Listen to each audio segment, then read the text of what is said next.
আমরা অনির্দিষ্টকালের জন্য সেনাবাহিনীকে মাঠে আইনশৃঙ্খলা পরিস্থিতি নিয়ন্ত্রণের কাজে রাখতে পারবো না। তো সেই অবস্থায় আমরা পর্যায়ক্রমে মাঠ থেকে সেনাবাহিনীকে প্রত্যাহার করার জন্য উদ্যোগ নিচ্ছি।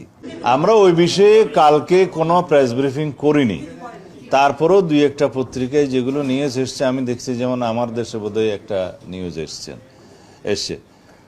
আমাদের একটা সরকারি পর্যায়ে নীতিগত সিদ্ধান্ত হয়েছে যে আমরা অনির্দিষ্টকালের জন্য সেনাবাহিনীকে মাঠে আইনশৃঙ্খলা পরিস্থিতি নিয়ন্ত্রণের কাজে রাখতে পারবো না। নির্বাচিত সরকার, রাজনৈতিক সরকার দায়িত্ব গ্রহণ করেছে। আমরা পুলিশ বাহিনীকে একটা সুশৃঙ্খল অবস্থায় ফেরত নিয়ে আসতে পেরেছি বলে আমাদের এখন বিশ্বাস জন্মেছে, জনমনেও বিশ্বাস জন্মেছে।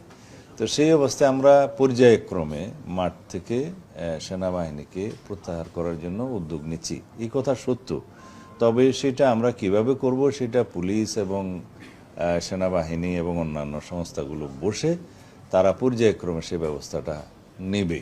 সময় যে শেষ হয়ে যায়নি, আপনারা অপেক্ষা করেন, দেখতে পাবেন অভিযান পরিচালনা হচ্ছে প্রতিনিয়ত এবং প্রত্যেক দিন কিছু না কিছু দাগী আসামি, মাদক সংক্রান্ত, সন্ত্রাসবাদী বা জুয়া এবং অস্ত্রধারী এগুলো অ্যারেস্ট হচ্ছে। তা এখন সে বিষয়ে আমাদের ওই সংক্ষিপ্ত আদালতের মাধ্যমে কিছু সাজাও নিশ্চিত করা হচ্ছে আর কি। একটা ট্রায়াল হয় সংক্ষিপ্তভাবে। তাদেরকে কি আইনে আনা নিষেধ আছে? তাহলে কেন কোয়েশ্চেন করা হবে? আইনের ঊর্ধ্বে তো কেউ নয়।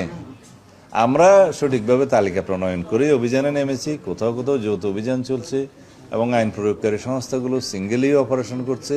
এটার অগ্রগতি আছে এবং এটা দৃশ্যমান যে দেশে আইনশৃঙ্খলা পরিস্থিতির উন্নতি হয়েছে। আপনারা দ্বিমত পোষণ করতে পারেন। ধন্যবাদ।